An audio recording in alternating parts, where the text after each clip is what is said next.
Oke bro, selamat datang kembali lagi di channel Ondro 1. Oke, kali ini gue akan ngasih tahu nih mau info seputar bukan info lagi, review seputar Room Evolution X yang baru saja rilis kemarin. Dia nge-build sebenarnya tanggal 11, lalu di posting tanggal 12 tadi, dan gue udah nyobain ini pas malam. Yang video sebelumnya itu kan gue udah apa tuh namanya, cara install Evolution X dari MU9. Nah, karena itu kemarin habis break ya, lalu gue pakai SP Tools, lalu dari SP Tools gue langsung ke sini nih, Evolution X. Oke, sini sekarang gue akan mau review nih Evolution X. Di sini sudah official ternyata Evolution X-nya. Si Elias ini, si The Malachite ini sudah mengizinkan ke pihak Evolution X, sudah mengizinkan, artinya sudah di ACC, jadi official. Oke, jadi selanjutnya dia akan nge-build terus.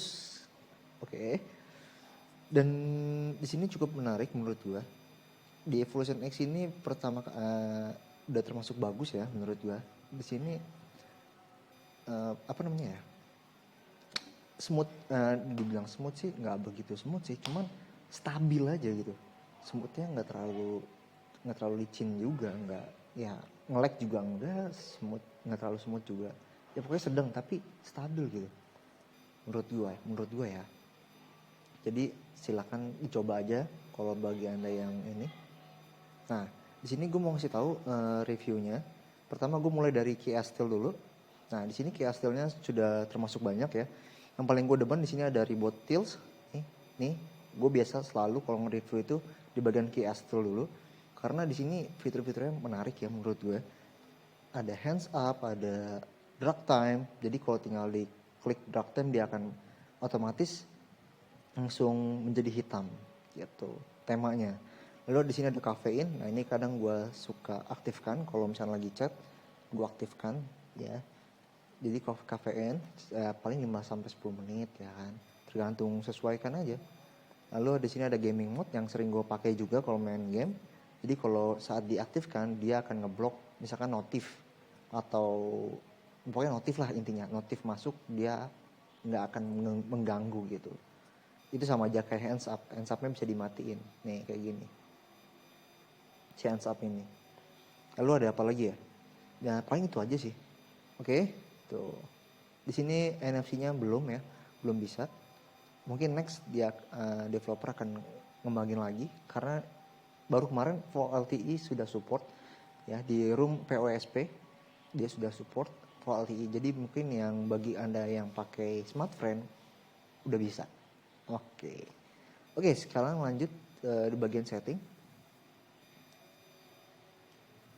Nah, begini aja nih.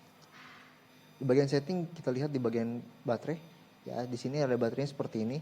Ini screen on time-nya gue mendapatkan 9 jam 46 menit. Nanti gue kasih lihat nih. Sebentar. Ini ya. Nah, ini dia.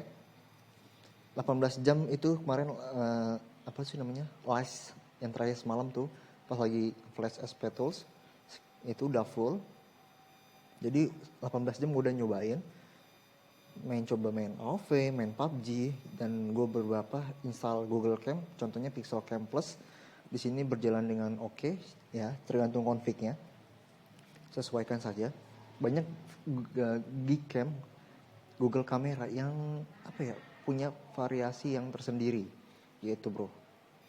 Jadi silakan mencoba, lalu mencoba config, terutama config-nya sih yang perlu diiniin. Nah, di sini gue bermain AoV mungkin ya selalu di 60 fps ya. Kalau AoV selalu. Lalu kalau di main PUBG gue nggak tahu nih cara tadi yang gue udah install KM Mark ya, KF Mark apa ya? Di situ nggak muncul FPS ya.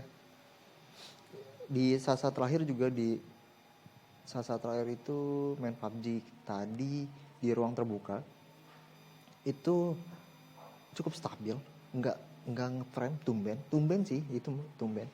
Sekitar ada 4 squad ya, karena tadi gue berdua doang di ruang terbuka areanya. Di situ gue tumbenan nggak mengalami frame bro, nggak tahu kenapa. Biasanya iya, itu 4 squad loh, lagi rame-ramenya. Ya, mungkin karena kernelnya bagus ya, oke lah. Oke, di sini screen on time-nya sudah ya. Nah, ini screen on time-nya gue kasih lihat. Suicide Fall. Ini dia. Nih, sama aja ya, 9 jam. Kayak di sini gue pakai wifi ya, wifi sama ya sinyal biasa. Lalu di bagian sound di sini dia belum ada direct ternyata, belum ada direct atau apalah itu varian yang audio gitu tuh, itu belum ada. Kalau di Chasium ada, lalu di beberapa room kayak Blitz itu ada juga kalau nggak salah. Oke, lanjut langsung ke bagian ini aja. Ini di bagian fingerprint juga aman ya. Security. Nah, di sini bagian security aman, fingerprint juga aman. Tapi gue kasih info kalau untuk mau ganti room AOSP, fingerprint dihilangin dulu. Jadi nih, misal lu mau flash room, sebelumnya ini nih, misalkan gue nih udah aktifin fingerprint, udah aktifin password. Nah, itu harus dihapus dulu kalau mau ganti AOSP. Ya, kalau mau ganti room lah pokoknya intinya. Itu dihapus dulu. Oke? Gue kasih tahu itu. 1. Lalu apa lagi ya? Nah, di sini DL power. Nah, ini di sini lah CL oh ini mah cuman itunya bagian timnya doang. Nah, ini bagian temps. Nah, bagian temps seperti ini. Ya. Tuh lihat. Bisa dilihat sendiri ya, gue nggak perlu dijelasin aja. Lalu di bagian status bar, nah ini dia status barnya. Oke.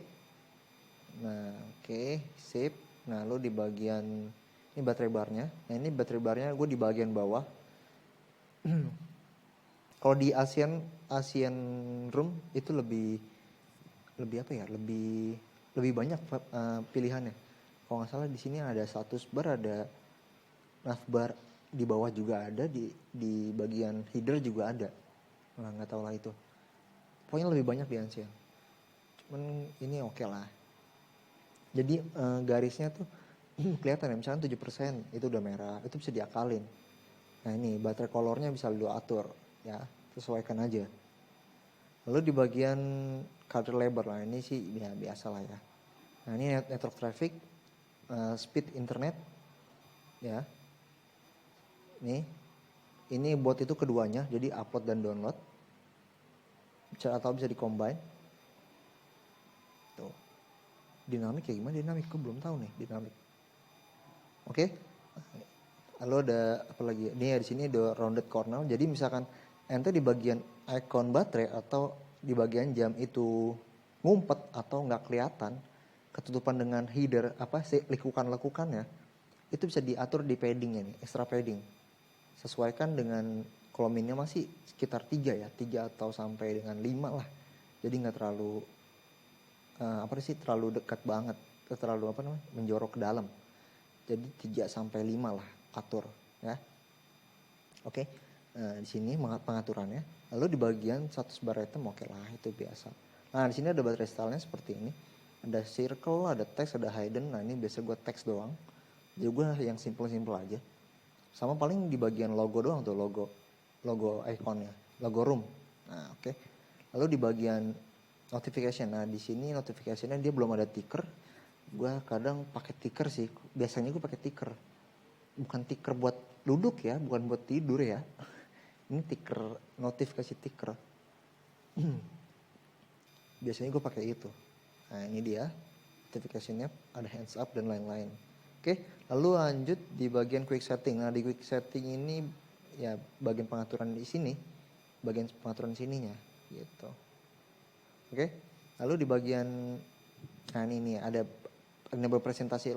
Nah, ini lihat tuh di bagian kanan nih, ini di atas 3 tree itu kan ada 6%, kurang lebih 19 jam 7 lah, jam 7.15 itu dia akan mati sampai udah selesai istilahnya, udah baterainya udah habis. Ada estimasinya maksudnya. Nah, ini juga ada bagian kolomnya ya kan, tuh ada key steel-nya.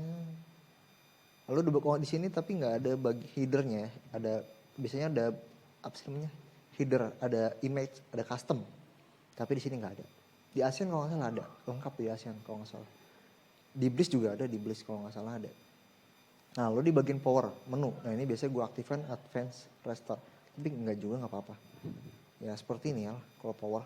Lalu di bagian gesture, nah ini di bagian gesture biasa nih jam terus kameranya gue aktifkan. Lalu ini gesturnya, gue makainya gesture navigasi ya. Jadi nih kalau misalnya klik kanan, slide ke kanan kayak gini nih dia akan nge-back.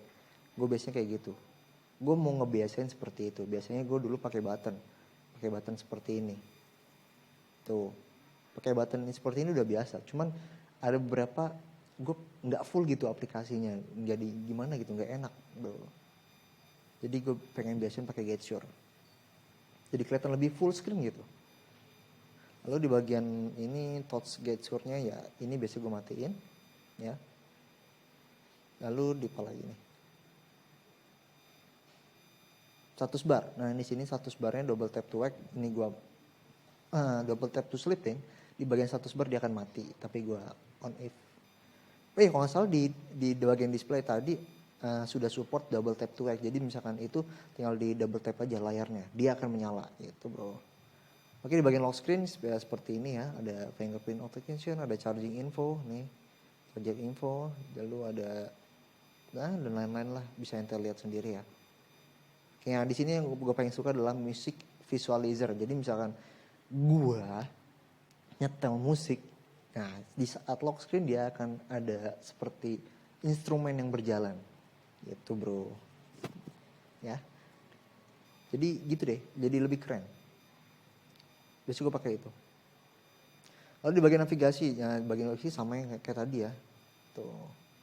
Ini kalau mau rubah back sama optionnya ada di sini nih, invert layout. Oke. Lalu bagian apa lagi? Misalnya noise. Nah di sini gue aktifkan gaming mode. Selalu gue aktifkan, nah ini bisa diatur seperti ini. Ya terserah ente ya mau kayak gimana. Bisa diaturnya. Nah gue tapi settingan seperti ini. Tuh bisa lihat ya. Tuh, oke. Lalu apa lagi? Screen type. Nah ini bisa full atau ya dan lain-lain. Oke, sudah. Oke, ini bagian fitur bagi Evolution X-nya. Lalu di bagian tadi screen baterainya udah ya. Screenshotnya, SOT-nya udah. Lalu di sini gue memakai kernelnya masih yang bawaan, ya nih. Pakai kernelnya Zenitsu. Ini bawaan default dari Evolution X karena maintainernya sama. Kernel Zenitsu ini yang buat si Elias dan Room Evolution ini yang dibuat Elias juga gitu. Jadi dia satu paket jadi gitu bro. Nah, ntar gue abis ini akan mau nyoba kernelnya terciduk kernel. Oke, dari Om Z. Oke, thank you Om Z yang sudah bikin overclock kernelnya. Nice. Oke, mungkin sampai di sini dulu review kali ini. Gue ngetes kamera dulu deh. Nah, di sini gue pakai kamera ANX, gue cobain. Oke. Nih ya, ini berjalan dengan baik. Nih lihat.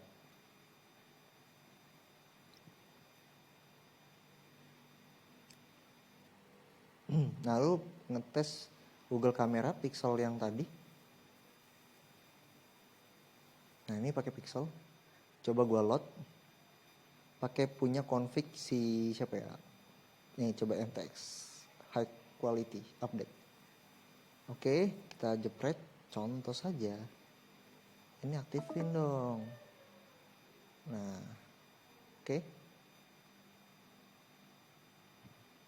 Tapi sini agak sedikit nge-lag ya kalau Google Kamera. Oke, kita lihat hasilnya. Sudah belum? Oke, prosesnya sudah ya. Biasanya prosesnya di sini nih. Nah ini dia hasil dari ini Google Kamera nih. Ya, buset bulu gue banyak banget. Lalu nih dia ANX-nya. Jadi ini kamera MUI. Tapi di sini ada sedikit noise nih banyak. Menurut gue jelek. Kalau di Gcam nggak begitu sih, bagus. Dia fokus ke betis gue, ke kaki gue. Oke, ini gue coba. Nah itu dia. Nah ini gue coba mode portrait di kamera ANX seperti ini. Tuh bisa anda lihat. Ya.